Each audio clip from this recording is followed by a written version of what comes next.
हजारों लोग हाथों में तिरंगा लेकर देश की सेना उसके प्रति वंदन अभिनंदन करने निकल पड़े। कितने ही शहरों में सिविल डिफेंस वॉलेंटियर बनने के लिए बड़ी संख्या में युवा एकजुट हो गए। और हमने देखा, चंडीगढ़ के वीडियो तो काफी वायरल हुए थे। सोशल मीडिया पर कविताएं लिखी जा रही थी, संकल्प गीत गाए जा रहे थे, छोटे छोटे बच्चे पेंटिंग्स बना रहे थे जिनमें बड़े संदेश छुपे थे।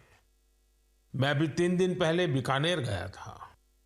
वहां बच्चों ने मुझे ऐसी ही एक पेंटिंग भेंट की थी। ऑपरेशन सिंदूर ने देश के लोगों को इतना प्रभावित किया है कि कई परिवारों ने इसे अपने जीवन का हिस्सा बना लिया है। बिहार के कटिहार में, यूपी के कुशीनगर में और भी कई शहरों में उस दौरान जन्म लेने वाले बच्चों का नाम सिंदूर रखा गया है। साथियों, हमारे जवानों ने आतंक के अड्डों को तबाह किया। यह उनका अदम्य साहस था और उसमें शामिल थी भारत में बने हथियारों, उपकरणों और टेक्नोलॉजी की ताकत। उसमें आत्मनिर्भर भारत का संकल्प भी था। हमारे इंजीनियर्स, हमारे तकनीशियन, हर किसी का पसीना इस विजय में शामिल है।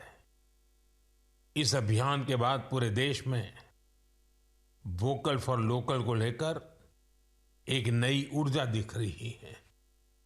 कई बातें मन को छू जाती है। एक माँ बाप ने कहा, अब हम अपने बच्चों के लिए सिर्फ भारत में बने खिलौने ही लेंगे। देशभक्ति की शुरुआत बचपन से होगी। कुछ परिवारों ने शपथ ली है, हम अपनी अगली छुट्टियां देश के किसी खूबसूरत जगह में ही बिताएंगे। कई युवाओं ने मेड इन इंडिया का संकल्प लिया है, वो देश में ही शादी करेंगे। किसी ने ये भी कहा है, अब जो भी गिफ्ट देंगे वह किसी भारतीय शिल्पकार के हाथों से बना होगा। साथियों, यही तो है भारत की असली ताकत, जन मन का जुड़ाव, जन भागीदारी। मैं आप सबसे भी आग्रह करता हूं, आइए इस अवसर पर एक संकल्प लें। हम अपने जीवन में जहां भी संभव हो देश में बनी चीजों को प्राथमिकता देंगे। यह सिर्फ आर्थिक आत्मनिर्भरता की बात नहीं है, यह राष्ट्र के निर्माण में भागीदारी का भाव है। हमारा एक कदम भारत की प्रगति में बहुत बड़ा योगदान बन सकता है। साथियों, बस से कहीं आना जाना कितनी सामान्य बात है, लेकिन मैं आपको एक ऐसे गांव के बारे में बताना चाहता हूं जहां पहली बार एक बस पहुंची। इस दिन का वहां के लोग वर्षों से इंतजार कर रहे थे और जब गांव में पहली बार बस पहुंची तो लोगों ने ढोल नगाड़े बजाकर उसका स्वागत किया। बस को देखकर लोगों की खुशी का ठिकाना नहीं था। गांव में पक्की सड़क थी, लोगों को जरूरत थी, लेकिन पहले कभी यहां बस नहीं चल पाई थी।